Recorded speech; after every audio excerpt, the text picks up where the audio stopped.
All right, so we are ready to roll here. Welcome to Being in Person When You Can't, Qualitative Research in a Virtual Environment, sponsored by the Midwest Nurses Research Society. My name is Paul Clark. These are our objectives today. We would like you all to walk away here knowing how better to discuss and maintain the rigor of qualitative methods in a virtual environment, to be able to describe challenges and solutions for remote and virtual data collection, and how to describe ethical challenges and solutions for virtual qualitative research. We have a very distinguished panel with us here this afternoon, or this morning, and they'll be introducing themselves to you all from a variety of universities, schools of nursing at universities. We just want you all to know we have no commercial interests relevant to this presentation. And we'll just move on. So I'll just introduce myself briefly. I'm Paul Clark with the University of Louisville. I'll be moderating the session, and Melvina Brunel will introduce herself, and we'll just go down the line. Good morning. I am Melvina Brandall. I am an assistant professor of nursing at Ohio University. Welcome. And I'm Lisa Burkhart. I'm associate professor in the School of Nursing at Loyola University of Chicago, and also research health scientist at the Edward Hines VA in their Center of Innovation. Hello, I'm Nasreen Lalani. I'm assistant professor at the Johnson School of Nursing, Purdue University. Great. Thank you all very much. I'm exceptionally excited to hear what each of these researchers has to say. They have been working qualitative research, carrying out qualitative research in the virtual environment. And as I talk and try to stop sharing my slides here, hang on just a second, they're going to talk about their specific research projects and some of the things that they've learned. We're going to go to Mel first. And as she's pulling up her slides, I just want to remind everybody, we'll have the ability to ask questions. You'll have the ability to ask questions for about 15 or 20 minutes toward the end after our three presenters have discussed their topics. So Mel, take it away. Thank you, Dr. Clark. Are you seeing my main screen and not my presenter screen? Wonderful. I see your main screen. Okay, wonderful. Thank you again. So just to begin to talk about a little bit about the research that I've been doing. I primarily do qualitative research, and I primarily focus on adolescent violence, most specifically cyberbullying and online aggression. So the study that I want to talk about here just a little bit is one that we did entitled Surviving Cyberbullying, a Thematic Analysis of Online Videos. This was published in Issues in Mental Health Nursing, and I conducted this study with an undergraduate nursing student. The purpose of our study was to determine how creators of online videos cope with and manage adolescent cyberbullying victimization, as well as what motivates them to share their stories in the exact same place where they were previously victimized. We did a thematic analysis of 40 video stories of adolescent cyberbullying. These were videos that were posted publicly online. We did not reveal what sites they came from, just to protect screen and usernames a little bit. Even though we didn't include names, we did include some quotes. We considered nonverbal behaviors, images, and background music. We did repeated viewing of those videos, and then we transcribed the audio into text. We found 3 themes in our study, and those were internalizing behaviors, disconnecting, and needing support. So I'm just going to show a real quick video. I posted a picture on my Instagram of me underwater, and I thought this was such a cool picture because I had just gotten my new GoPro, and I thought it was so cool that I was able to take a picture underwater. All of a sudden, like a million texts started coming through on my phone from a group chat that I was part of. The first text in the chat was a screenshot of the picture that I had just posted on my Instagram. I was kind of confused, so I read the text below it, and it said really mean things about my body and how I looked. And then I scrolled a few comments down, and there was more stuff chiming in about my bathing suit and my necklace and all this crazy stuff. And I was just shocked. These were people I'd gone to school with my whole life, and I've always considered them my friends. And I realized they must have not known that I was in this group chat because they probably wouldn't have said any of this to my face. And I went over to the mirror and I just began to feel really worthless. And I just examined myself and started feeling like everything they had been saying about me was true. And then I just started to cry. I just cried, let all my feelings out. My phone began to blow up faster and faster than before until I actually thought it was about to literally blow up and like fire would spread everywhere. People were still talking about me. And I just got so mad at that point. And I needed to say my part in this. I wanted to stand up for myself now. So I picked up my phone and I texted in the group chat. Sorry to interrupt, but I am here and I've been reading your text this whole time. What you guys are doing is really wrong, and I love the picture that I took. There was silence. The texting had stopped, and I didn't let their mean words change the way I felt about myself. I made the very picture they made fun of my new profile picture.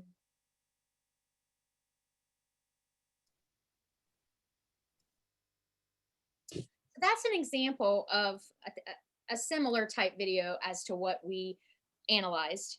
We did a pretty large search. As you can imagine, there are extensive number of videos there. That was one that would kind of give an example of an animated one. We did have some that were animated, not that particular one, but we did have some that were animated. Other ones were more basic, just someone speaking like this to the video. Some had a combination. Some had more than one person in them. One thing to wear. So when we're talking about online qualitative research, we're looking at rigor, challenges and solutions that were faced, and ethics. The videos that we analyzed had been created independently and without prompting. And so we analyzed them as sort of an unstructured interview with the participant telling their story more candidly and without restriction or limitations other than the ones that they put on themselves. I apologize for my cough this morning. So for the purpose of this study, we used holistic coding. And so Johnny Saldana describes holistic coding as examining the data as a comprehensive unit. And this was really particularly useful for the undergraduate student as a novice researcher who had a general idea of what she was looking for. Since we had already viewed some of the videos together when searching for them, we had a superficial understanding of what was being experienced. Excuse me. As we viewed the videos, we considered nonverbal behaviors, animation, if it was used, images, background music, background noise. Were there other people in the video? For example, did the creator play sad music in the background or music with very powerful lyrics? And what were they trying to convey with those elements of the video? We used reflective memoing, and that was very helpful in processing thoughts, moving forward with our themes, and supporting the face-to-face discussions that we were having about our personal presumptions and our biases. We reflected on and, of course, expanded those memos throughout the analysis and just kept asking ourselves, what is the creator trying to convey? What are they telling us? We used visual depictions, which is something that I'm particularly fond of using in qualitative analysis, similar to concept maps, to show the relationship between the themes and the data that's supported in those themes. And as a primarily qualitative researcher, I'm very aware of all of the many software programs that are out there to assist with data analysis, but I've found that doing it kind of the old-fashioned way with pen and paper, a highlighter, and a lot of Post-it notes brings me a lot closer to the data. And so as I read and write those notes over and over again, I find it's easier for me to hear what the participants' voices are. It allows me to feel it in a sense and experience it along with them. And I think it gives a stronger interpretation. We did transcribe the text portion that allowed us to analyze the same content in the videos in written form. And I personally believe that this allows us to visualize in a sense and process the information differently. Just as someone would learn differently and has different learning styles, auditory, visual, etc. I think the audio-visual content can also be analyzed in written form, and I think that will also enhance overall interpretation. The study was completed, again, with the undergraduate nursing student. Our experience with and our knowledge, of course, of the topic was very different. We brought very generational and educational perspectives, and we reflected on our personal and professional feelings about cyberbullying, about social media, about the individuals involved, who the victims were, who the bullies were, who the bystanders were, and adolescence and technology. And we did this before, during, and after the primary analysis. And what the greatest feeling was when the student indicated that the analysis completely changed her view of social media, which was, in my opinion, pretty powerful. So some challenges that we faced. I think it's important when you're conducting this type of online research that it's important to remember that you may come across an extensive amount of content.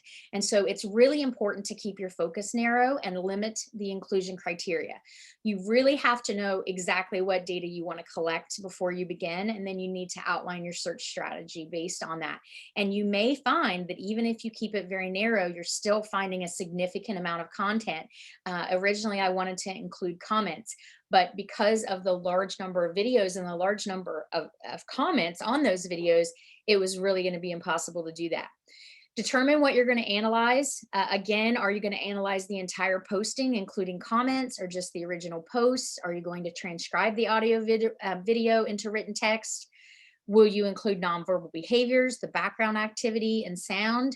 And you have to consider how some of that may impact the ethics of your study.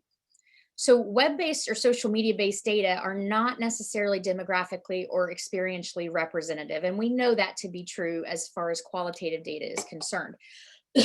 And of course, self-selection and what they share is also part of that. Our videos were an interpretation of users who chose to post their stories online. So those who do not wish to share their stories publicly and online, which would make sense considering that's how they were victimized in the first place, or those who were unable to share, can't be assumed to have the same experiences that we found. Since these videos were publicly posted, interpretations have to be made within the context of subjectivity and honest disclosure. And context, of course, is very difficult or may be almost impossible to ascertain when analyzing online content.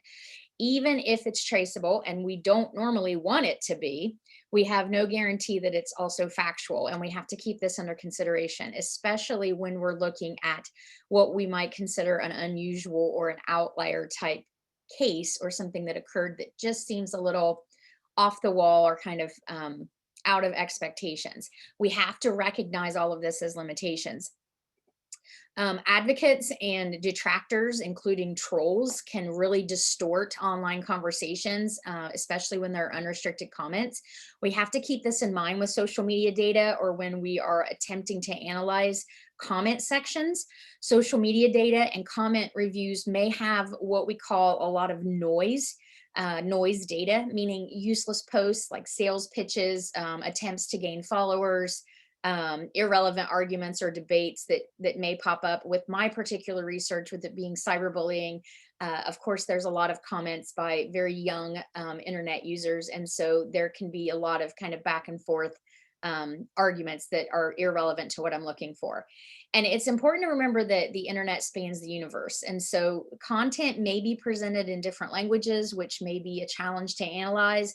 If there's a significant amount of content presented in a language that's foreign to you as the researcher, it may be necessary to find an interpreter or interpretation software to be able to capture that data, especially if you're finding a lot of content is in another language. We don't want to exclude that. The ethics, some of the ethics of online qualitative research, and I know the co-panelists have some other information to share also. Our study did not meet review requirements for human subjects research because the content was not identifiable and private. You have to keep in mind, if the data requires that you have an account, specifically, if you think about video sharing platforms such as YouTube, you can have an account and can share videos and can favorite videos and save them to watch later. But you can still view those videos publicly even without an account, which again is making that data not private. But if you are, say, a member of an organization that has a chat room or a forum that people consider that to be private, that may change the ethics and the IRB expectations of your study. If you take, for example, content within blogs, The purpose of a blog is to share information, and often it's the opinion of the blogger. Blogs are typically open access and publicly accessible. The question that we end up with, however, is what, if any, of the information that is contained within that blog should be shared via research. And so for data that includes screen or profile names, should that particular information be revealed in research publications? Even if the researcher is not looking to find the user's true identity, and you'll find on a lot of like video sharing sites that some users, a lot of users will have a screen name or a profile name, others will use their full name. So it's difficult to tell, or what appears to be a full name, whether or not it's theirs is a little bit of a different story. But even if we as the researcher are not looking to find that true identity, might a consumer of the research decide to look that up? Might that user then be contacted or harassed? And though the content is publicly accessible, users may still feel in certain situations that they are part of a trusted community and share intimate details that we really need to question whether or not that information should be shared. And if it can be shared, if we think we can, should it be verbatim? So the question that I would encourage you to ask is, at what point does online research begin to invade privacy? Where is the line? And please try to take that into consideration.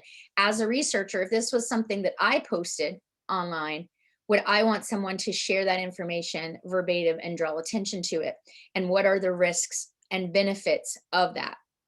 Our study only included videos that were posted more in a year, that were posted at least a year in the past, and users were telling their stories retrospectively. And so ethically, especially as healthcare providers, we have to consider what might happen if we come across a recent video or a comment that indicates that someone might harm themselves or someone else, and what that might mean for reporting purposes. We didn't identify any videos that indicated that anyone was at risk, but it's important to consider that and how you might address that beforehand. Since it's not likely going to be identifiable person, and you may not be able to contact them, even if you contact, reach out on their post, are you okay? And that's another question of, should we do that? Reporting it to site administrators may be the only route of getting that out there. But depending on the information, it may be worth trying. And of course, this is a major difference between it being identifiable and non-identifiable, and whether you are actually conducting human subjects research. Like offline research, we have to find a balance between the benefits and the risks, or the potential and the significance of harm. Can we truly assess the risks of harm to a participant online, especially in the type of research that I did, where I'm not coming face to face with people? Even with online posts, can the publication of a verbatim quote along with a screen or a profile name result in the user, even if not the actual individual themselves, being harassed? Can and should we attempt to contact them for additional research? Maybe there's more information about their story that we want. What is the line that's crossing there? And how might that impact the safety or privacy that user feels? And finally, what might the researcher come across online that may cause them distress? One particularly traumatic, and I definitely use that word example in my own research, was stumbling across a live stream video of a young girl that was preparing to hang herself in front of her viewers. And she did it live, and the video continued, of course, past her death. I think she had set up her phone, and beyond the point of her family finding her. And so this was traumatic, to say the least. And that's something that we know that looking on the internet for anything may put us in a position of finding something very upsetting, very frightening, very traumatic. And that's something that we also have to consider. And so, though conducting research like this online, disconnected from a live speaking person, still brings ethical challenges, and we have to consider those before undertaking such research. In addition to that, and what I'm excited to hear from the other panelists today, is that we should plan to share the lessons that we learned with others if we're going to continue to expand on researching in a virtual world. Thank you. I will let Lisa speak. Awesome. Thank you, Dr. Gundal. And up next is Dr. Lisa Burkhart, and she's done some extensive overviews of literature of online focus groups, and she's going to speak about that, among other things. Let's see if this will work. There we go. Okay, so I'm going to be, again, Lisa Burkhardt. I'm associate professor in the School of Nursing, but also a research health scientist at Edward Hines Jr. VA Hospital. Just a quick overview on focus groups. You know, it's a data collection method where group interaction is important and reveals new insights. So it's that group interaction that's so critical, and sampling needs to consider both heterogeneity and homogeneity, meaning what are the differences within the group and what are the commonalities within the group needs to be identified to meet the research question.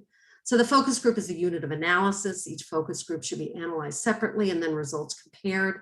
Historically, this began in market research with Kruger and Casey, and they've been publishing a lot in this area. It was further expanded by Morgan in sociology way back when. So just kind of a quick overview of focus group methods. Looking at the literature, you know, focus groups have been used in a lot of different ways online. So first was the chat focus group, where primarily used for descriptive group perceptions. And in those cases, there's less research or control over group dynamics, and the time frame is longer. So what they would do is they would post a question and allow people to respond to the question over weeks rather than hours. For ethics, it needed to be a protected research site. So this wasn't an online universal site. This was particularly identifying people who would participate in this focus group. What they found is that there was less coercion. People can log off. It's easier to just log off than leave a focus group. There was greater anonymity because people didn't need to use their names. Some of the limitations that they found is that that it required training in the use of the site. So that needed to be incorporated into the method.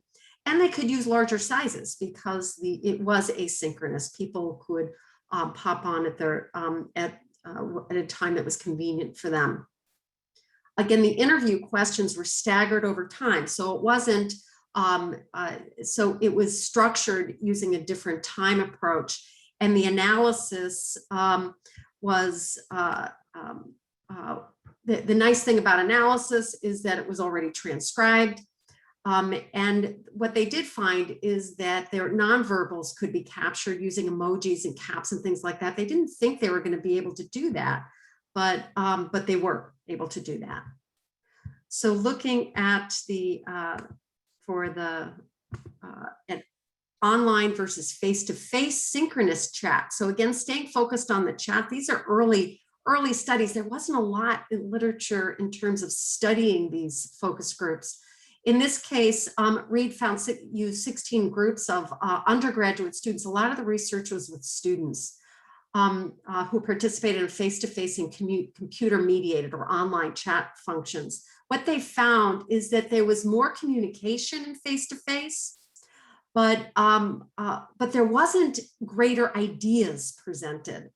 So what they found is that the online format used less words and was more concise, but were similar. There weren't differences in the number of ideas.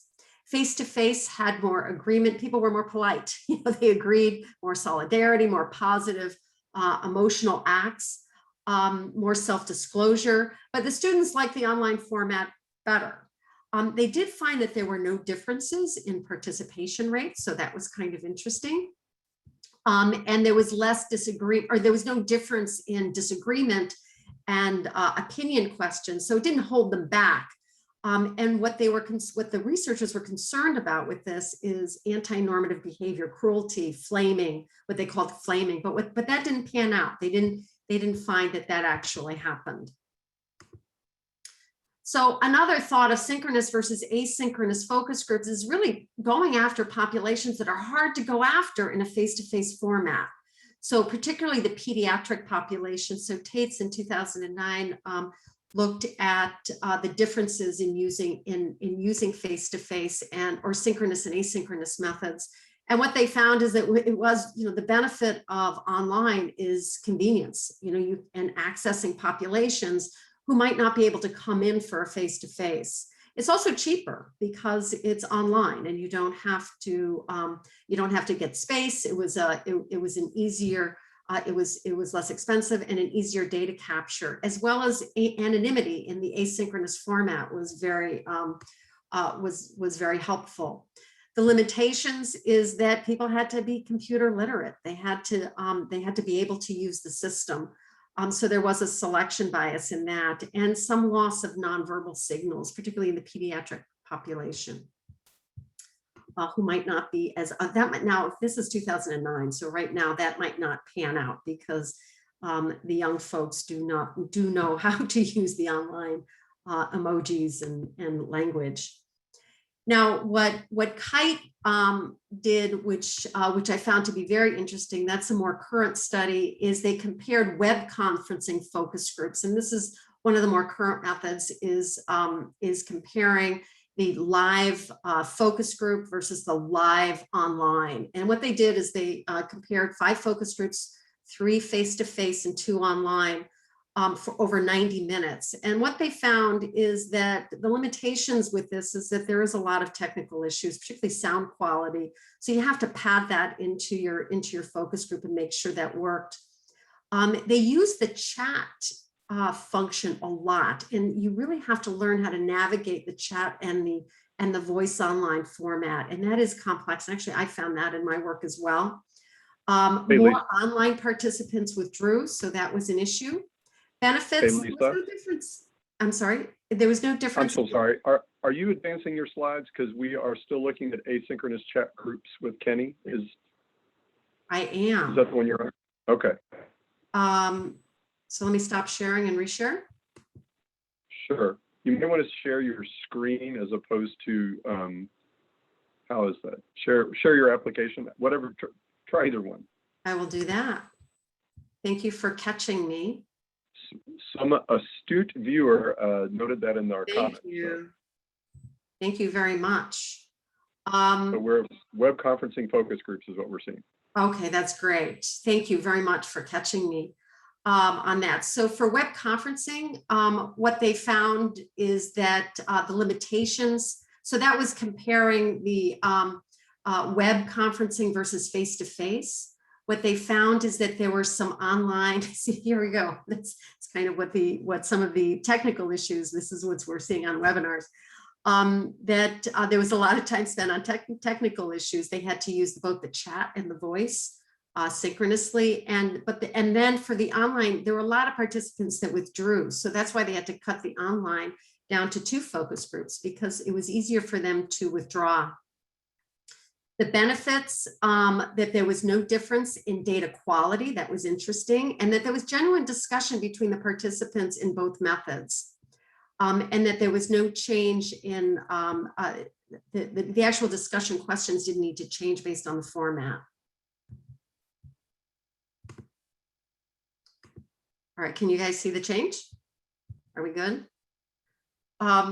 Now I'm going to assume no news is good news. So developing a curriculum on the, so I'm going to share some of my work where we developed a curriculum on preventing community-acquired pressure injuries and spinal cord injury for healthcare providers.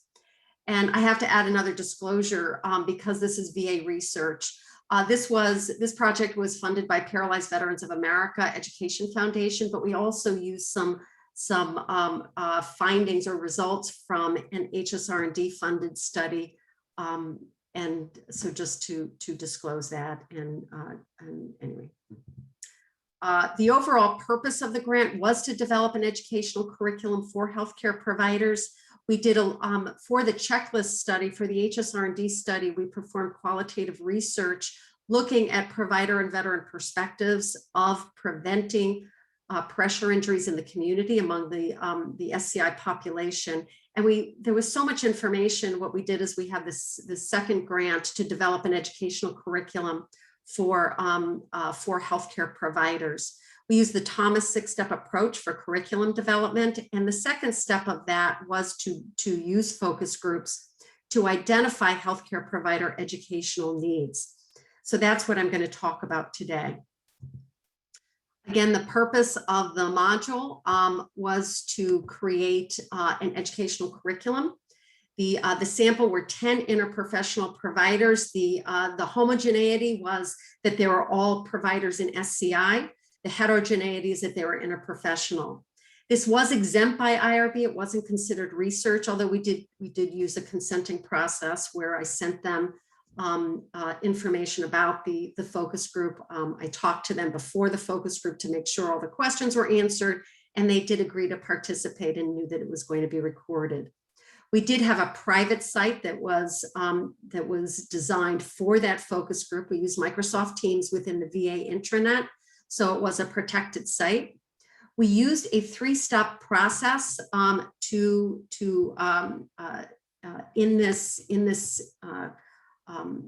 using this method where it had pre-work as well as 2 focus groups.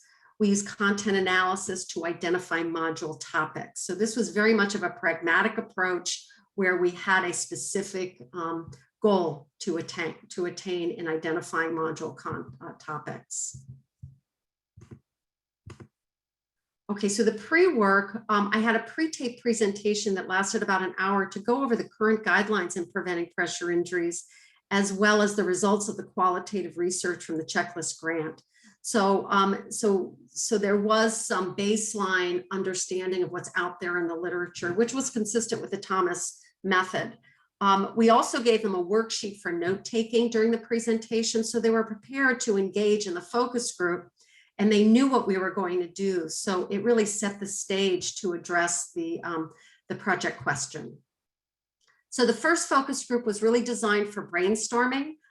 We used the chat box a lot. I tried to use some asking them to share their stories, giving examples of a situation where somebody, where you engaged the patient in preventing pressure injuries. That just didn't work.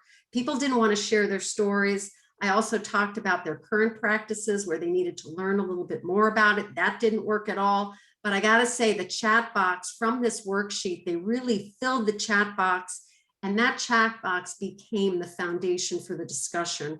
And it was really great because I could go for each topic that came up in the chat box, and then the group did interact and had a discussion around that topic. So that worked really well. It was a little bit of a challenge to navigate both the chat box and the visuals. We conducted content analysis to create the module topics, description, and objectives. And again, that was the purpose of the focus group. We conducted a second focus group with the same group to review that synthesized results of the module content. And so it provided an opportunity for member checking and for them to contribute to this analysis. And that worked out really well too. So in general, what went well? We did have geographic diversity across participants. They were all within the VA. It was designed for working with veterans, but they did work in different places. So that made it really easy. The scheduling fit into their workday. The first one was 2 hours, the second one was 1 hour, and we didn't need more time. It really did work well. We recorded it within the VA intranet, so it was a protected recording. The IRB was easy because it was exempt, but we did follow, consenting and of course research processes in terms of being informed and just following the ethics for research. That 3-step approach went really well for the purpose of what we were doing. It allowed for that member checking to ensure that the analysis was was credible and that it enhanced the rigor. The first focus group, again, was really good. I already talked about that. It did allow for group discussion and for follow-up questions. The limitations is that it was difficult to initiate conversations in a group. There were no visuals. It was a tile of letters. People saw me, but I couldn't see them. So just having a way to initiate these conversations was a bit of a challenge. So I would encourage you to consider that when planning for this study, for this format. Sound was an issue, but the chat overcame the challenge. And here are my references. All right, handing it over. Awesome. Dr. Burkhart, thank you so much. So next we have Dr. Nazreen Lalani, and she is setting her slides up now. She is going to talk to us about her research and use of online interviews as a way of data collection and related methodological rigor. So take it away, Dr. Lalani. Yeah, thank you very much. So I hope you are able to see my slides. Yes. Yeah, so Nasreen Lalani, I have just joined Purdue University in 2019, and I completed my PhD and postdoc from Canada. US and Indiana was a very new place for me, and then conducting this study, the first study joining after joining the Purdue as an early career researcher. So in this presentation, I'll share my experiences of this study, and the study is still in progress. So we'll mostly talk about the online interviews in a virtual format and what are the challenges and ethics and other things that we faced and the benefits of doing this, using this mode of data collection. So just touching base on some on the research context. So the study was about identifying, was to gather the experiences of caregivers about the perceived barriers and facilitators while accessing palliative care services in rural Indiana. And I used a qualitative descriptive study using a community-based participatory research approach to conduct this study. The study site, initially we thought to have the Carroll County to gather the data, but then because of the online mode, we could just expand it to further geographical locations, and we then kind of included all the rural areas within Indiana to collect the data. The subjects were healthcare providers and family caregivers. The healthcare providers who were working in palliative care settings, including hospitals, clinics, hospice, and home care settings. And they included registered nurses, doctors, chaplains, social care workers, whoever is giving the palliative care to the rural population. And the family caregivers mostly included who were taking care of their patients with advanced chronic illnesses. The data collection mode was in-depth interviews, and the study was started in, it was a funded study. So it was funded by Exceed grant at Purdue, and I just got the grant approval in January 2020. So we know that that was the specific period when we had the first wave of COVID, and the COVID just hit us just during that period.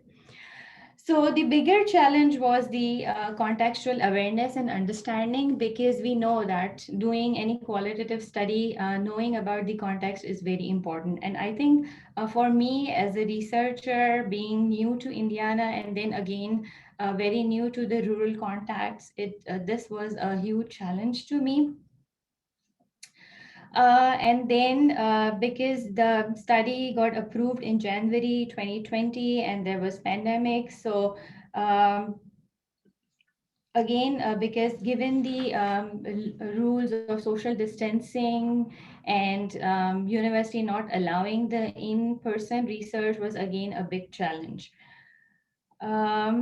So and the reason for me choosing the community-based participatory approach was to develop some kind of community engagement relationship and bringing ownership to create the change.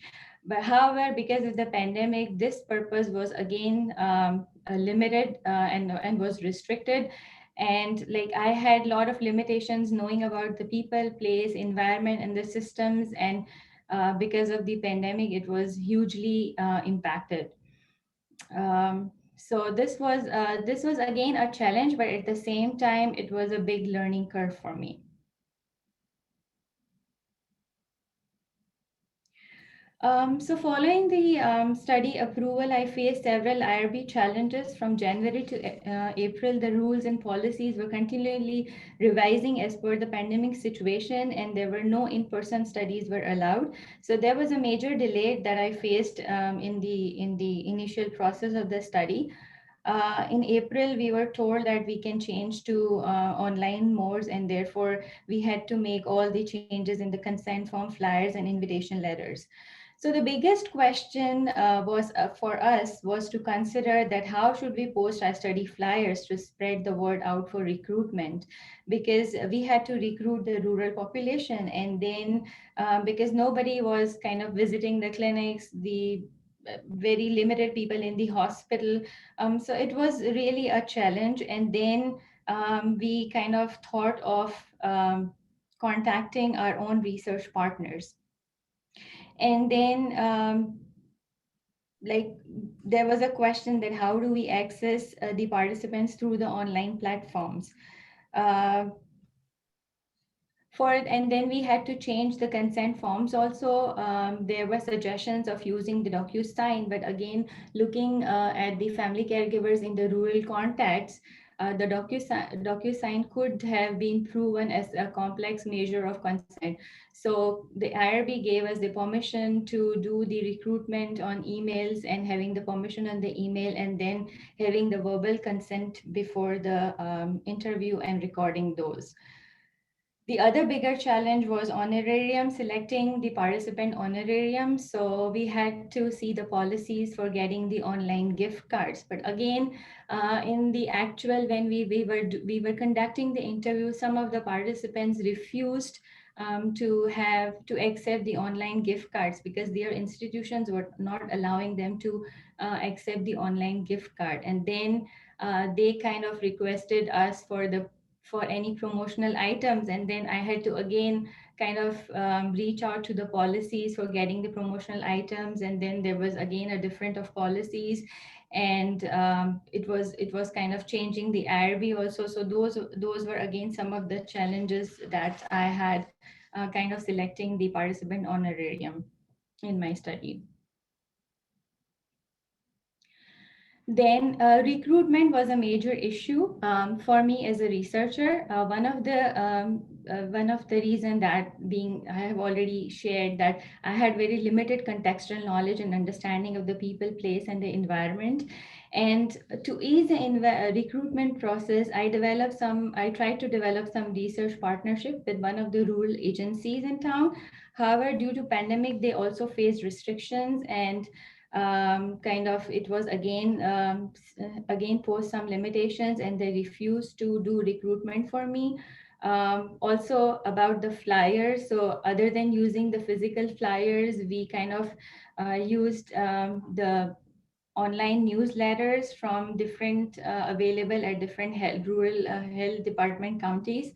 So the recruitment word has to be spread using the online newsletters. Um, Other than using the rural agency as a research partners, we use the nurse managed clinics in the rural counties and the extension educators. And I think they were the most helpful because they were affiliated with the Purdue University, and they were very supportive, and they were very attached with the people in the rural county.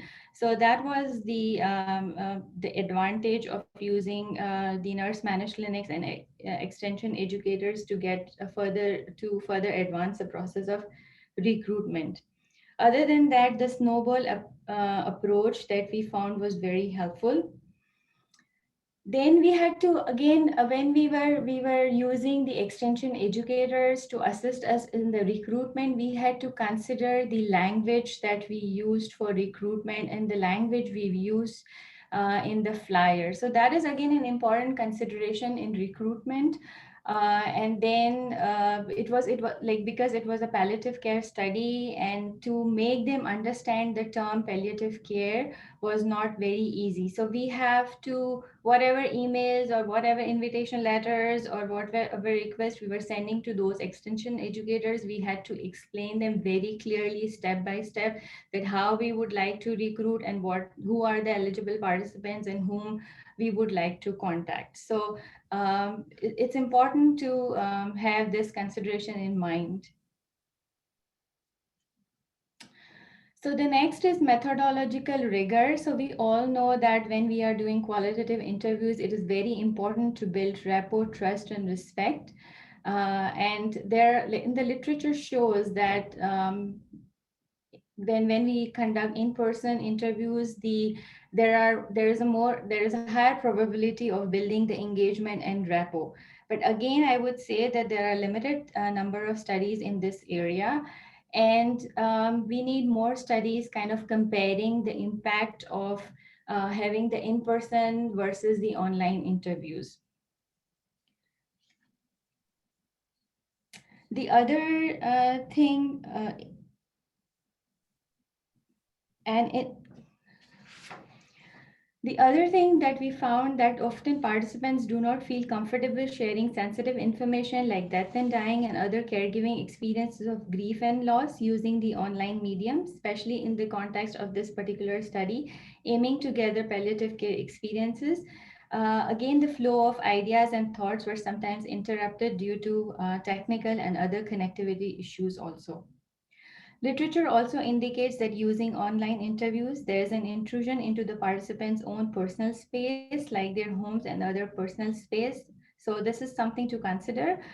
Some people might not find it comfortable or may not be able to use the online backgrounds while providing the online interviews. Using online interviews, it is often limited to gather the field notes and contextual data. So that was again a limitation. The geographical separation restrict the researcher's ability to formulate impressions and pick up on non-verbal cues. Also, the researcher is unable to support the participant if the participant is kind of going through any distress.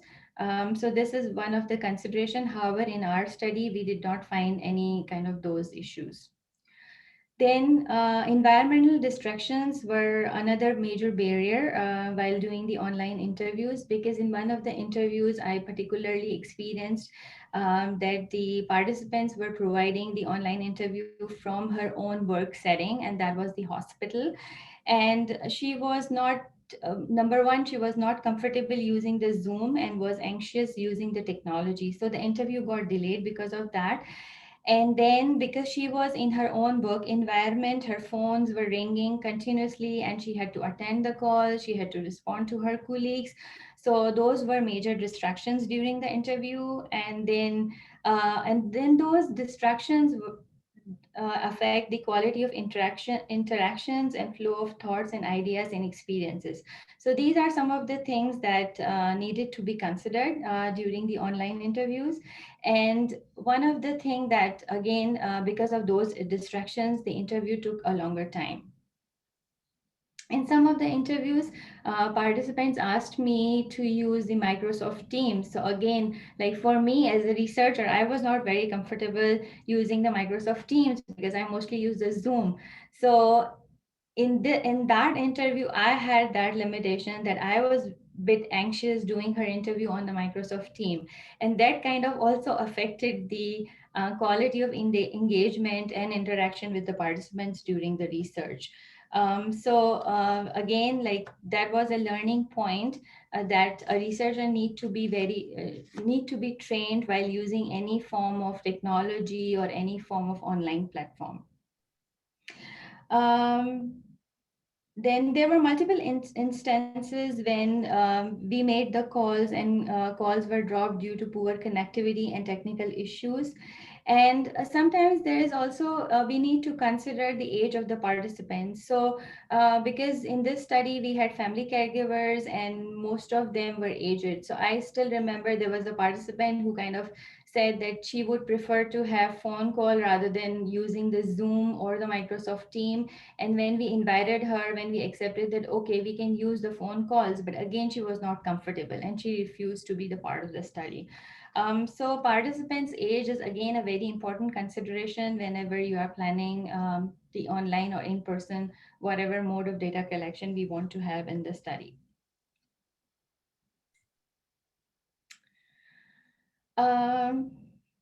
Then literature also states that whenever we are doing online interviews, we might be intruding into the participants' own personal space, and there are some participants who might not feel comfortable uh, using the online background. So this is another consideration that we need to take during the online interviews. And then again, I have already said that because the study was in the rural context, so there were internet connectivity issues and technical issues that we kind of faced during the interviews.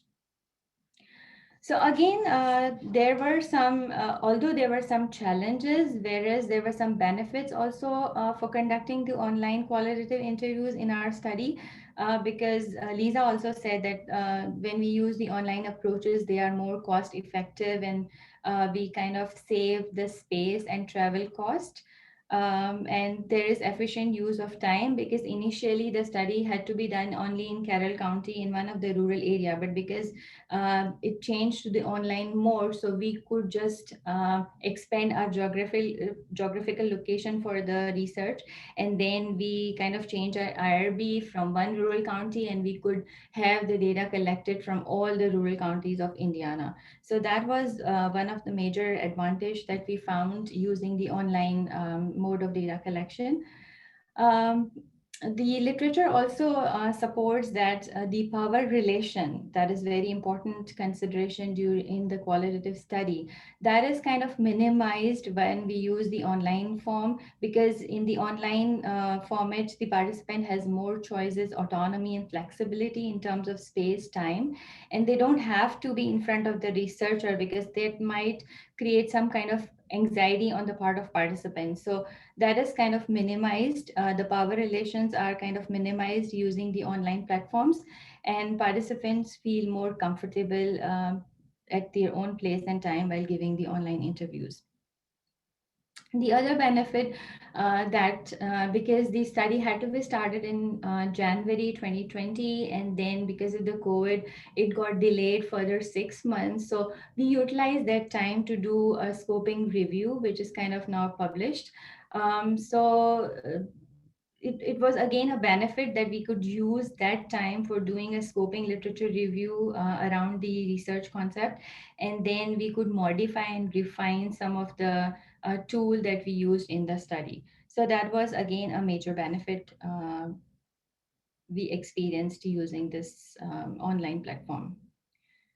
So here are some of the references that I used in my presentation, and thank you very much. And I wish you happy Eid, because probably there might be some Muslim participants in the webinar, and tomorrow is a Eid day, so advance Eid Mubarak to you all.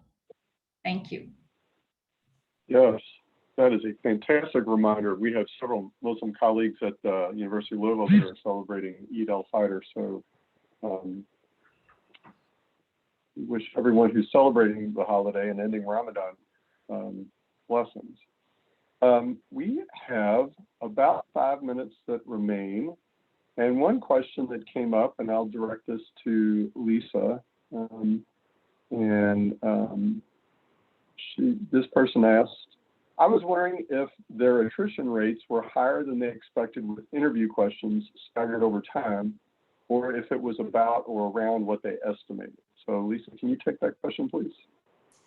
So the over time one, that wasn't an attrition, because that was asynchronous chat. So they didn't really talk about attrition for that. They talked more about the large sample that they could have.